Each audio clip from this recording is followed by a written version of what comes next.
So you know, this episode has language that's PG-13. So if you're playing this on your speakers in the office, maybe save it for later.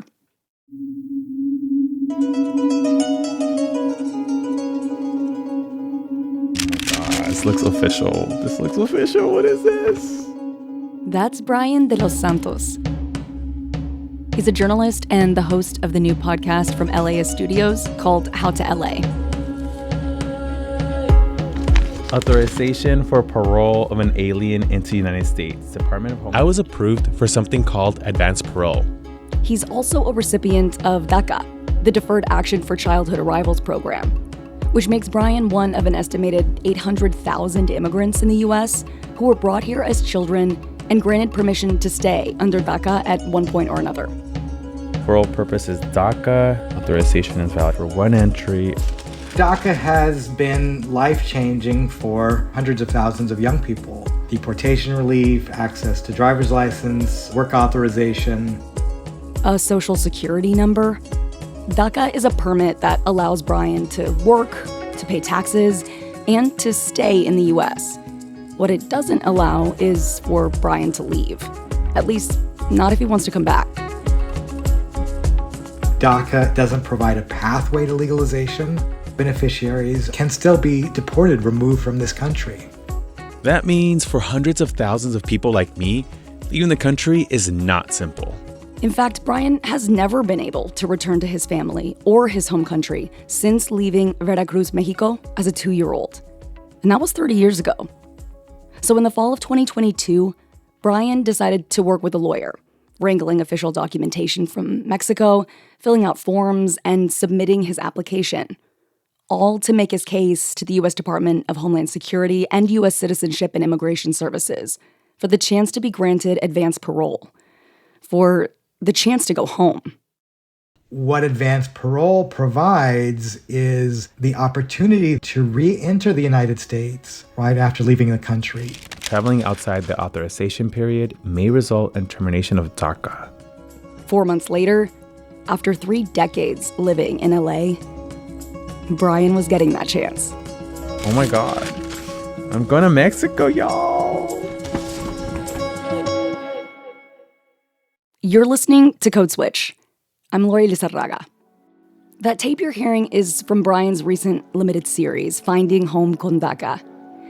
It's a story that really stuck with me because it's the reporting of an identity crisis that feels very familiar. Brian is Mexicano, a Mexican national by birth, but Spanish is his second language. And he grew up in LA. He goes hard for his city, too. I mean, he literally hosts a show about it. So while he is part of American culture, technically, he isn't American. A technicality that matters to the government, politicians, Homeland Security, a not insignificant portion of the American population, and to Brian. Recipients of DACA are these especially unique immigrants who today have spent more time in the U.S. than in their country of birth. That's certainly true for Brian, who's spent 30 years now in a country he's never felt the right to claim, and 30 years outside a country he's never had the right to know. Ni de aquí, ni de allá. DACA will turn 11 years old this summer.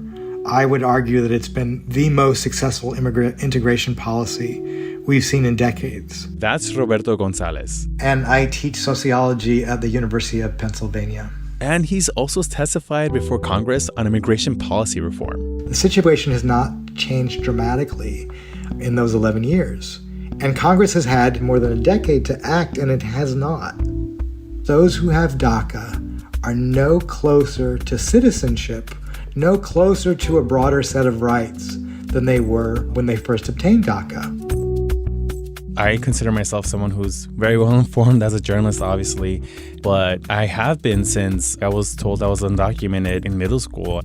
I had to kind of be in the survival mode of like, I have to be one step ahead with information, whether it was resources or even how to drive in certain streets. The LAPD versus the LA County Sheriffs, you know, who was more pro-immigrant or who was more anti-immigrant in those departments.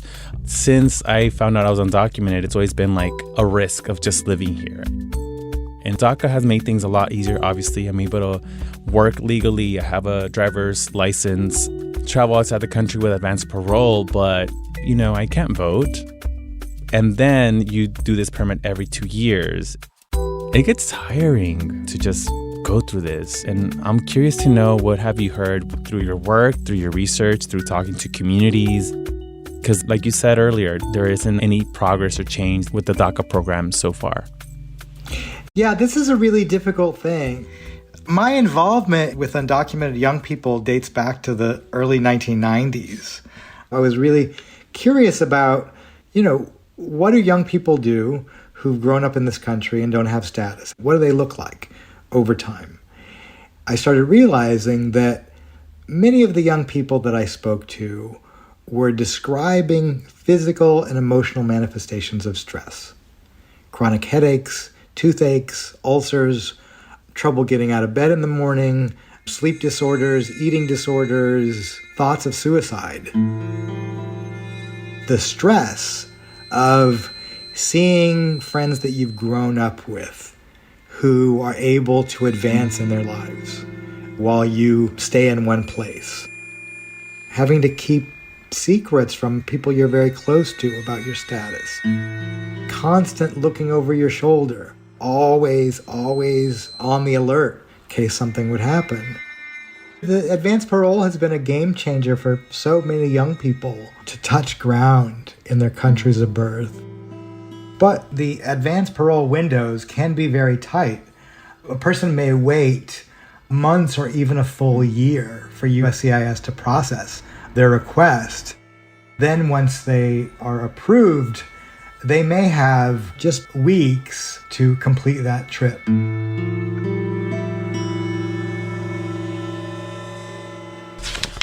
The moment I got that letter in the mail, I could see a stopwatch just hanging over my head. I sent my original request 5 months ago and heard nothing back. Now it's real.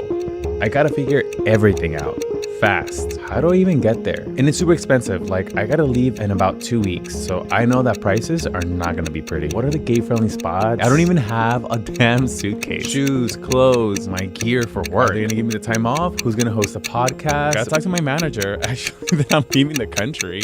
Wait, where am I even gonna stay?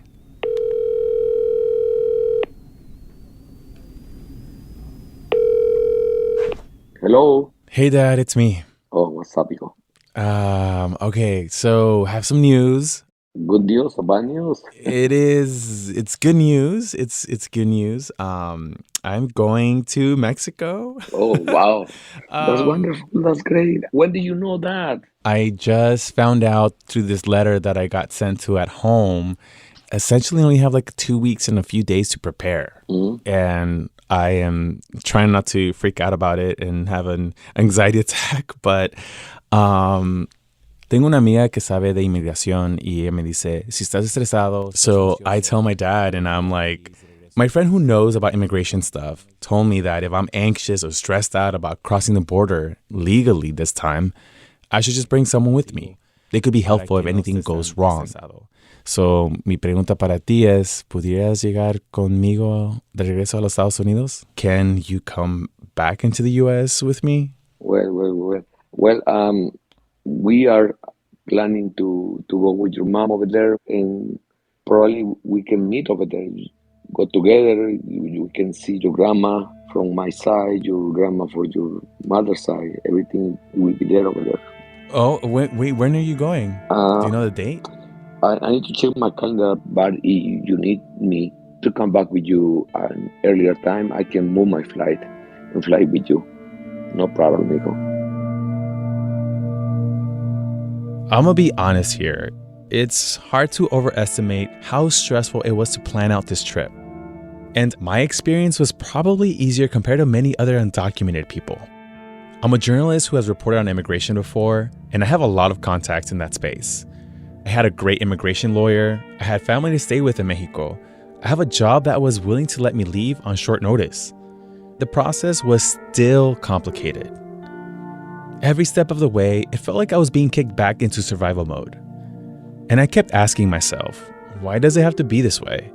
Like, why is this so difficult? Most Americans agree that our immigration system is broken, been broken for a long time. But it's also a really hot button topic, and our Congress has been gridlocked for the last decade or so. So in the absence of congressional action, immigration lawmaking has been done through the executive branch. DACA, temporary protected status, the Remain in Mexico program, Muslim ban, the lawmaking has been really done through administrative actions. And immigration law is very complicated. When you get to Veracruz, there is a lot of places where you can stay. You don't need to stay in a hotel. You can stay with my mom, or you can stay with your grandmother from your mom's side. Then your aunt can take you out. One of your uncles can take you out in Orizaba or Veracruz, Harbor. They can take you to your hometown. Enjoy it over there. Veracruz is very beautiful. The beach is very beautiful. The food is over there really nice. There is a lot of places around to visit. Oh, thanks, Dad. But you planning to go to Mexico City alone? Yes. Oh, man. They will notice you that you are not from there. Why? Because of my bad Spanish? And because you're bad Spanish, because the way you dress, the way you talk. I mean, in Mexico City, especially from the airport in that area, they have an intonation in their talking. And they know when somebody is from that region. So I'll be worried about it. I mean, no, I'm not. I'm an adult. I'm 32 years old. I'll be in Ubers and stuff. I'm going to be walking alone.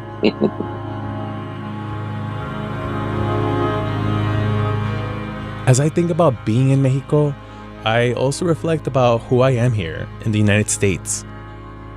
The experiences I've been through and the ones I missed out by not being able to visit Mexico. And it's not just me. Others have felt the disconnect too. I've met many, many young people who've taken trips, and just the raw emotion that they described, sitting around a kitchen table with relatives, being able to embrace somebody. So many young people that I met also missed many birthdays, funerals of grandparents, and so the ability to go back in person, there's no underscoring enough just the power of those kinds of moments that until recently have just been closed off to them. And those stories are multiplying as these young people are kind of finding each other and gaining courage to talk about their situation.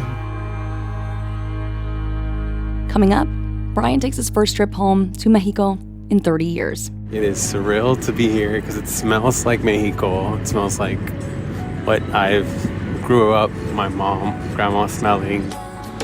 I'm in this little corridor behind all the busy streets. It's like gardens, playgrounds, a skate park. There's like a little stage type thing. That's exactly what I wanted to do when I came here. Stay with us.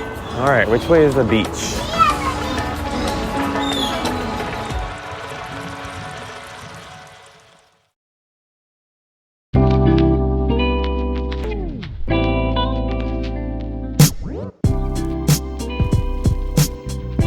Lori, just Lori, code switch.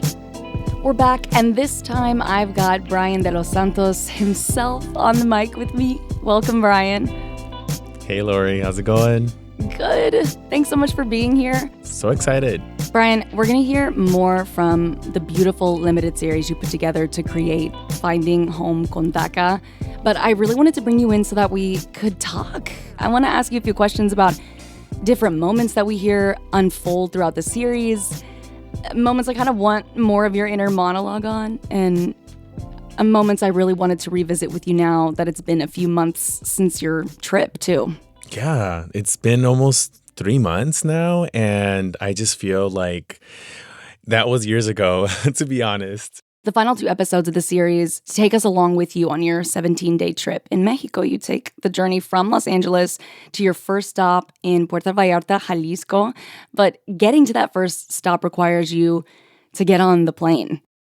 I got my Mexican passport, I have my California driver's license, I have my DACA work permit with me just in case.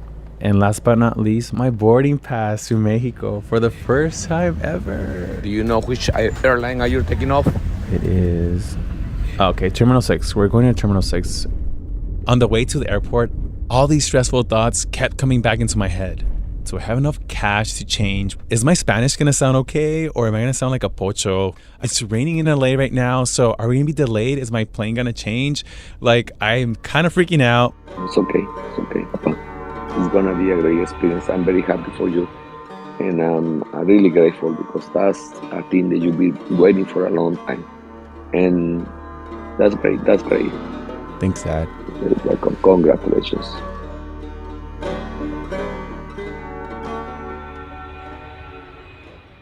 Throughout the podcast series, Brian, you have these wonderful snippets of conversations with your dad. It's clear in those conversations that he's almost as emotional and anxious and excited about you going to Mexico as you are. Were you expecting that when you told him about the trip? My father actually has a green card, as you may have noticed, that he's able to travel freely throughout the U.S. and the world now. So we're in different statuses as an undocumented family. Yeah. You know, my parents have legal status. My brother's a U.S. citizen, and I have DACA.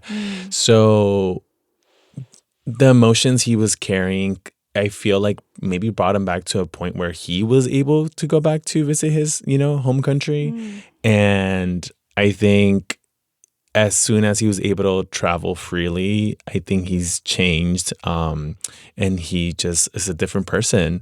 And I think he was just so happy and worried, like you say, at the same time, for me to travel. I've spoken to my abuela Hortensia, that's her name, through Skype, through other video llamadas, video calls.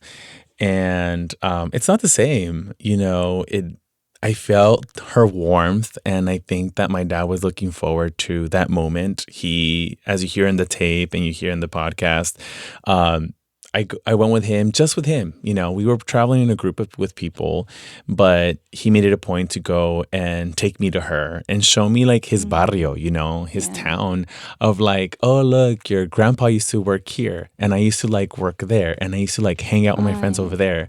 So it was just like, oh, wow, I'm in the space that created my family, that created my dad. Yeah. Hola. Hola, abuela. ¿Cómo estás, hijo? Bien. ¿Sabes quién es? Brian. Me voy a acordar. Ahí está en las fotos. Todos los días lo veo. I truly thought that I would never get to meet my paternal grandma in person ever again. Like, my heart was racing. I felt like I was getting dizzy. Te veo todos los días pido por ti. Oh, gracias. Sí, mijo. Había un pollito que te lo mandé con tu hermano. ¿No te lo dio? ¿Cuál pollo? Un pollito así amarillito. No me lo ha dado. Pregúntale, dile ese pollito, ¿sabes? Cuando tú jugabas. My whole life I've waited for this moment, and I know it sounds a little cheesy, but it truly felt like I'd been waiting for this moment my whole life.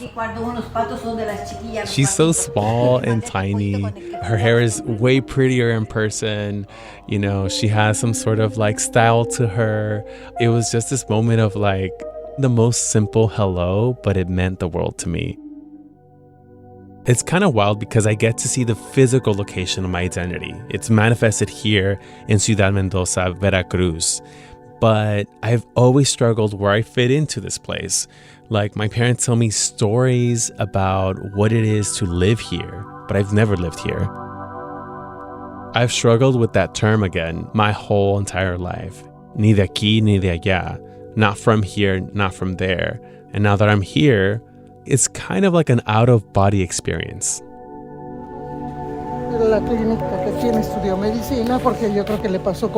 I'm walking around with my tia and my prima, and they're showing me around Ciudad Mendoza, which is our hometown.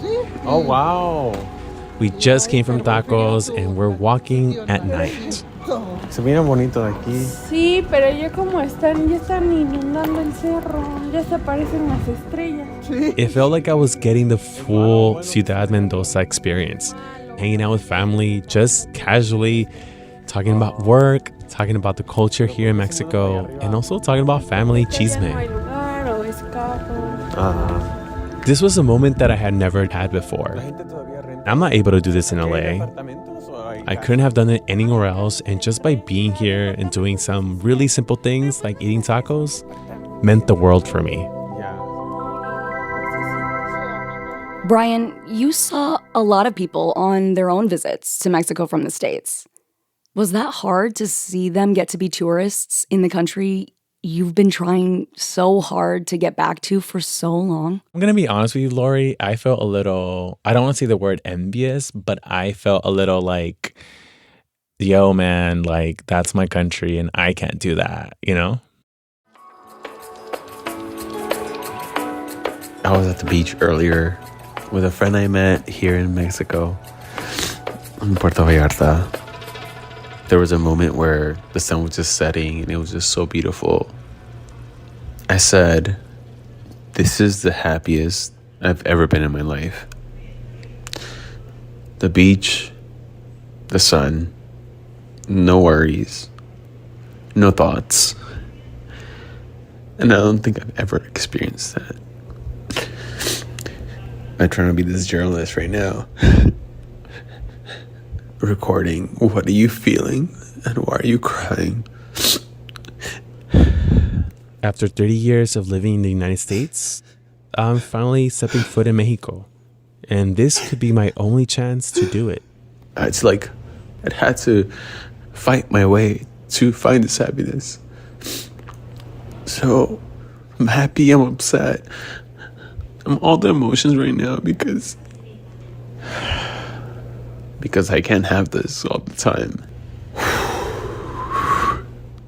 Brian, what is it like to hear yourself like that? When I hear it, every time I hear it, it brings me back to that moment and not necessarily these emotions of, you know, the sad and the happy at the same time, but the moment of like, oh my God, that just being in Mexico meant so much to me. It's a hard pill to swallow, knowing that, hey, I arrived on Friday. That's going to be my last moment, maybe on the beach. You know, I'm not sure what happens next. And I think part of the emotion you just heard was the grief, knowing that there is a timestamp on when to leave and maybe never be able to come back. Yeah. And also the same time is like, oh my God, Brian, you're experiencing like the best thing in the world at the same time. So it's like this battle inside of your head and your heart. And, you know, as I hear this tape, it just brings me back to like, I wish I could have that trip all over again. Wow. Brings you right back to both those extremes. Yeah.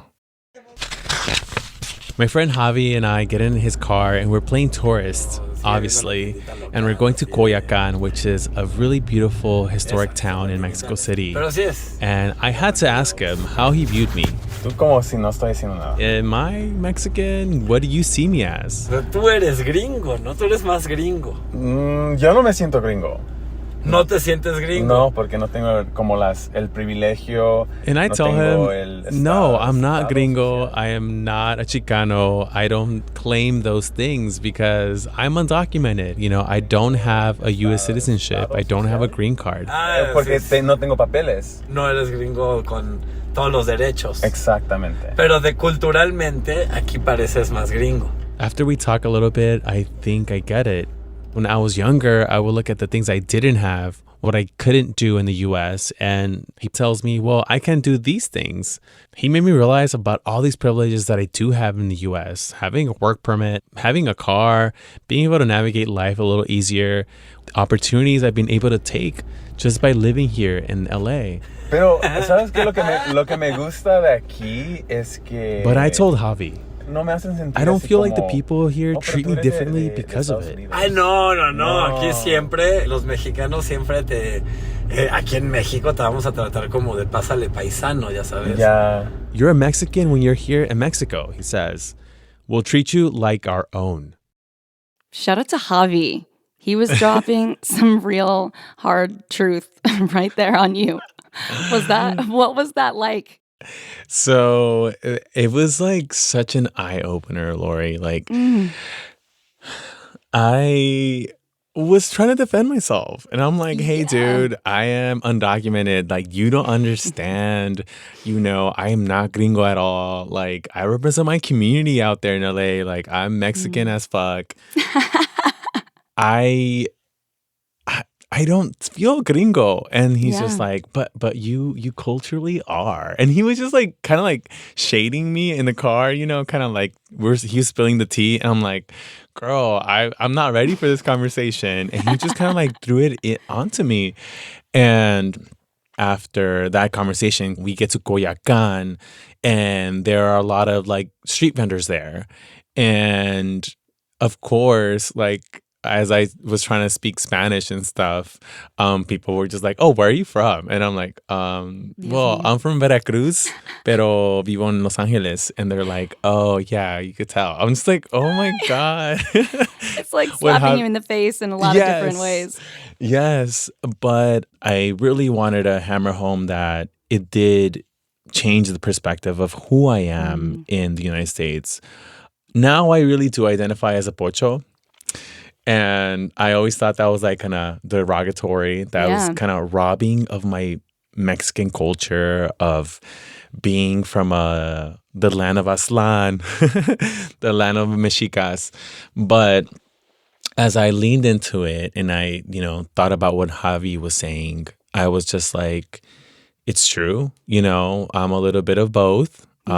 Even though the papers don't say U.S. citizen or U.S. legal resident, I'm a little bit of both, and I'm okay with that. It doesn't take away from my experience, which is my own experience. And I think that's what he was just trying to tell me, like, yo, you're who you are, and there's nothing wrong with that, In my fantasy world, I would have a better Spanish and kind of sound like a chilango like him, so someone from the city. But it's also my truth to have a bit of a broken Spanish and sound like a pocho and dress like an American and like hip hop, but also like reggaeton and all the things. And I could be a blend of both. And I thought that I had to code switch a lot more before. And now I'm just like, you know what? It's Spanglish. It is Mexican American. Well, sorry. I don't say that I'm Mexican American, but I do say like I'm Mexican with my roots here in the U.S. Yeah. I mean, it's weird, right? Like knowing that you don't fit in one place or the other 100%. But in that same vein, that means that you get the privileges and the identity in pieces from both. Can I ask you a question? Forward. Do you embrace a certain term for your identity? Have you come to terms with something where you're like, okay, I get it. This is how my life has been, and maybe this is where I've leaned into it, or has it not changed? I say that I'm Latina, but mostly because I grew up mostly saying that we were Mexican and I'm Mexican American because my dad is from Mexico, his family's from Mexico. And I grew up around my dad's side of the family the most.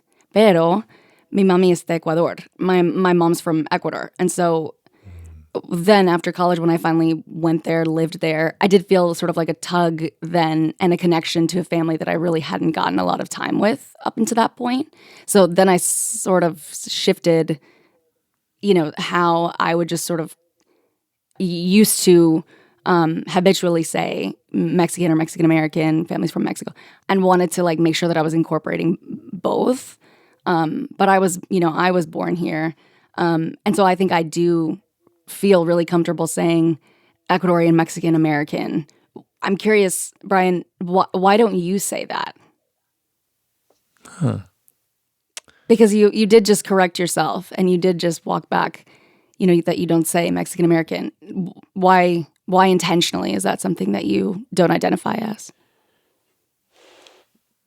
I think that when someone asks me, "Oh, where are you from?" I like to note that I carry an undocumented experience. And if they're curious, they can ask more. Yeah. And if they don't, that's totally okay. And some of these questions actually lead to moments of more understanding. And of course, I don't do this with everyone and this is kind of what I tell people when they ask me, "Oh, where are you from?" or "What are you?" And I'll be like, "Well, I was born in Veracruz, Mexico, but I came to the States when I was 2, and I've lived in LA and DC and Palm Springs." And I kind of just give them that little elevator moment. And then some people are curious and be like, "Oh, at 2 years old, so you're essentially American." And, whether I feel comfortable, I explain to them a little bit about immigration status. Yeah. So I think that's why I've never said Mexican American, because I feel like I feel like I am not, and I would be like kind of erasing my experience of being a Mexican. And I feel like part of it, Lori, as well, is like, until I get my U.S. citizenship, which question mark, will it happen? Yeah. Then I could say maybe I could say Mexican American. So that's my little spiel about that. No, I mean, it makes sense. You were talking about having like a very mixed bag just in your most immediate family of status. Are you the last one of your family who doesn't get to say that you're a citizen, that doesn't get to, identify yourself as Mexican American? Yeah, that's essentially, I'm the only one. My parents have been legal green card holders for a few years now, and are on their way to becoming U.S. citizens. My brother was born here, so he is a U.S. citizen. I'm still with DACA. And that's my immediate family. I do have other family members living in the United States that are, undocumented or with work permits. But in my immediate family, it is interesting. My parents are actually leaving to go to Spain, and then they're going to go to Mexico. And so they're going to do these trips that have to do with their work as ministers. But, I'm just like, "Oh, that's beautiful. That's wonderful. Yes, I'll watch your dog, Mom." I mean, Brian, does that make you feel angry ever? I get angry at the system. Yeah. I'm never angry or upset at my parents. I think I'm happy that they're blessed and they're doing what they're doing and what they got to do. But it is unfair, and that gets to me. That does get to me. That there are pathways for other people, and I just have been able to score mine. And so I don't think I have time. I don't think we have the time to break down the immigration system here. But my parents essentially got their papers because of my brother. And my brother cannot sponsor me. So it's a whole deal. And so it is bittersweet to see these experiences. Do you hope one day to be able to identify yourself as Mexican American? I mean, I want the papers, honey. So I want to identify as someone who has dual citizenship. Yeah. I feel like this country is mine as much as Mexico is my home country. I walked back, and the first sign I see, "Welcome to the United States of America." And that was a moment where I felt like, wow, this is how it feels to re-enter this country, my country. I was fortunate enough to go home and feel peace and where I was at and feel like this is part of who I am. Home is Mexico. I lived there for 2 years. I'm from here. These are my roots. That is going to be my home as well, just like LA is my home. So, hey, I think it's really where you have a memory that makes you a fuller human.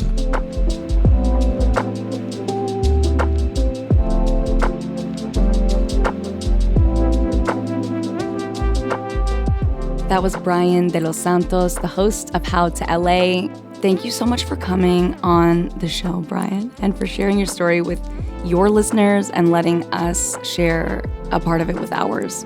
Thank you. And that's our show. You can follow us on Instagram at NPR Code Switch. If email's more your thing, ours is codeswitch@npr.org. You can subscribe to this podcast on the NPR app or wherever you get your podcasts. And just want to give a quick shout out to our Code Switch Plus listeners. We appreciate you and thank you for being a subscriber. Subscribing to Code Switch Plus means getting to listen to all of our episodes without any sponsor breaks, and it also really helps support our show. So if you love our work, please consider signing up at plus.npr.org/codeswitch. Finally, we're super excited to announce the long-awaited, much-anticipated return and relaunch of the Code Switch newsletter this week, courtesy of the one and only Leah Donnella. You can become a subscriber of our weekly newsletter. Just visit npr.org/codeswitch newsletter to sign up. This episode was produced for Code Switch by Christina Calla. It was edited by Leah Donnella. Our engineer was James Willits. Now here's Brian one more time to shout out the team behind this DACA miniseries and How to LA. A big shout out to our producer, Evan Jacoby, who spent a lot of time and love into this series.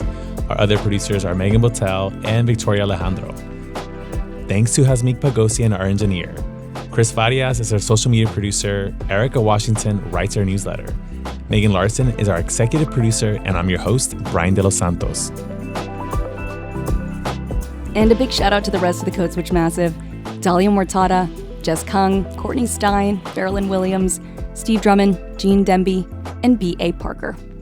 I'm Lori Lizarraga. Call your abuelita.